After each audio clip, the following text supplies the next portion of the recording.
जय श्री राम। हम फिर से हाजिर हैं एक नए कांटे के साथ, जो कि आपको कांटा दिखेगा, आपको माइक्रोटेक की कांटा हो जाती है। और इस कांटे में एक विचित्र टाइप प्रॉब्लम है जो कि आपके भी डिजिटल कांटे के साथ हो सकता है। इस कांटे में प्रॉब्लम ये है कि मान लीजिए अगर आपकी कांटे की बैटरी ज़्यादा देर तक नहीं चलती है तो आपके सिचुएशन मन में एक ही ख्याल आता है कि आपकी बैटरी ख़राब हो गई है, बदल दी जाए। लेकिन अगर आप बैटरी बदल भी देते हो, उस टाइम में भी आपकी बैटरी जितने देर तक चार्ज रहती है, ये वाली बैटरी तो वर्क करती है, और जैसे ही डिस्चार्ज हो जाती है तो फिर से आप चार्ज करने के लिए डालते हो तो चार्ज नहीं हो पाती है, और फिर से आप जब परेशान हो जाते हो। तो आखिरकार इस तरह की प्रॉब्लम कहाँ से शुरू होती है और इसको कैसे सॉल्व करनी होती है। जैसे अगर मान लो कि मैं बोलूँ कि हाँ आपकी बैटरी ख़राब हो गई है, बैटरी तो मैंने चेंज कर लिया, साथ साथ बैटरी जितना देर तक चार्ज था तो वर्क कर रहा था, लेकिन जब डिस्चार्ज हुआ तो फिर वर्क नहीं कर रहा है, तो आप लोग बोलोगे कि भाई ट्रांसफार्मर चेंज कर दो, क्योंकि ट्रांसफार्मर तो आपकी आउटपुट दे रही है, तो फिर आप ट्रांसफार्मर क्यों चेंज करोगे? नहीं चेंज करोगे, क्योंकि अब देखो इस दो तरह की इसमें पावर सप्लाई देखने को मिलती है। कितने कांटों में आपको एक ही तरह के पावर सप्लाई, मतलब एक ही तरह की पूरी मॉड्यूल मिलती है, जो कि एक ही बोर्ड पे आपको ये पावर सप्लाई प्लस आपकी मेन मदरबोर्ड दोनों एक ही बोर्ड पे दे दी रहती है। उसके लिए दिक्कत नहीं होती है, क्योंकि ये अलग बनाई गई है, ये चार्जिंग की पोर्ट अलग बनाई गई है, स्विचिंग की पोर्ट अलग बनाई गई है, और ये बोर्ड अलग है। कितने में आपका दोनों सेम एक ही, मतलब कि एक ही बोर्ड में दोनों इंस्टॉलेशन कर दी जाती है।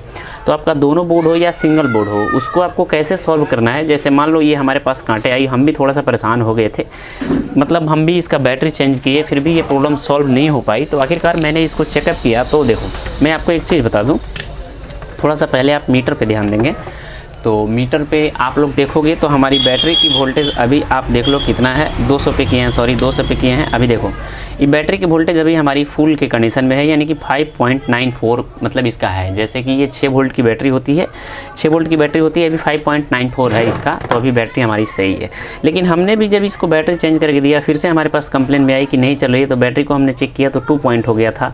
और जैसे हम इसको चार्ज दे रहे थे, यानी कि ये वाली पॉइंट को इसमें जोड़ते हुए, ये वाली पॉइंट को मतलब बैटरी की वायर को इसमें जोड़ते हुए चार्जिंग जब दे रहे थे, तो यहाँ पे कोई भी वोल्टेज इंक्रीज़ नहीं हो रहा था। जैसे मान लो कि मैं अभी 6 वोल्ट है, और जब इसको चार्जिंग आप दोगे तो कम से कम इसको 7 वोल्ट तक जानी चाहिए। जैसे अभी देखो हम चार्जिंग इसको देंगे तो ये आपको 7 वोल्ट तक इसको जानी चाहिए।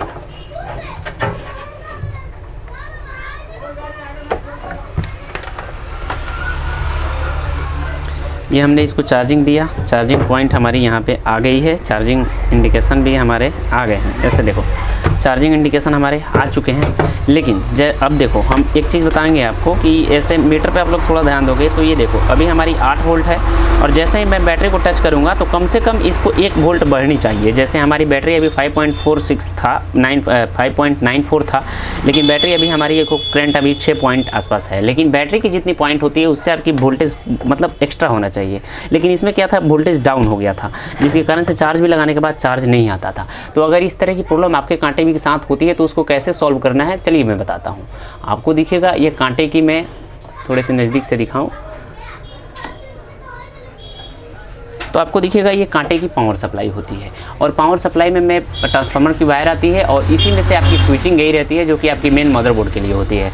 तो ये जो स्विचिंग होती है, तो अगर ऐसी सिचुएशन आपके साथ होती है तो सर्वप्रथम यहाँ पे लगे रहते हैं 7808, जो कि आपके 12 वोल्ट को बदल करके 8 वोल्ट में भेजती है आपकी बैटरी तक। तो इस 7808 को सर्वप्रथम चेंज करें, उसके बाद में इस कैपेसिटर को चेंज करने, मेन कैपेसिटर को, आपकी प्रॉब्लम सॉल्व हो जाएगी। क्योंकि हमने भी जब इसको चेकअप किया तो हमने मेन कैपेसिटर को चेंज किया, साथ साथ 7808 भी हमने इसका चेंज कर दिया, जिससे हमारी प्रॉब्लम सॉल्व हो गई। जैसे देखो ये हमारी पुरानी वाली 7808 हो जाती है। मैं थोड़ी सी क्लियर रूप से आपको दिखाने की कोशिश करूं तो ये देखो हमारी पुरानी वाली 7808 है, और हमने इसमें नए वाले 7808 लगा रखे हैं, जो कि कुछ इस तरह से ये वाली नई वाली 7808 हमने इस साइड से बदल रखा है। साथ साथ मैंने मेन कैपेसिटर को, ये देखो दोनों को मैंने चेंज कर दिया, हमारी ये प्रॉब्लम सॉल्व हो गई। जब हम इसको बैटरी को चेक किया तो 2 वोल्ट था, लेकिन अब बैटरी हमारी चार्ज होकर के 6 वोल्ट के आसपास आ चुकी है। तो अगर आपके भी कांटे के साथ बैटरी की प्रॉब्लम बार बार ऐसी आती है तो आप आसानी से इस चीज़ को समझ सकते हो, सीख सकते हो। आशा करता हूँ कि जानकारी आपको अच्छे से समझ में आ चुकी होगी। समझ में आ चुकी तो प्लीज़ वीडियो को लाइक, चैनल सब्सक्राइब कर लेना। मिलते हैं नए जानकारी के साथ, आपका भाई प्रिंस। जय श्री राम।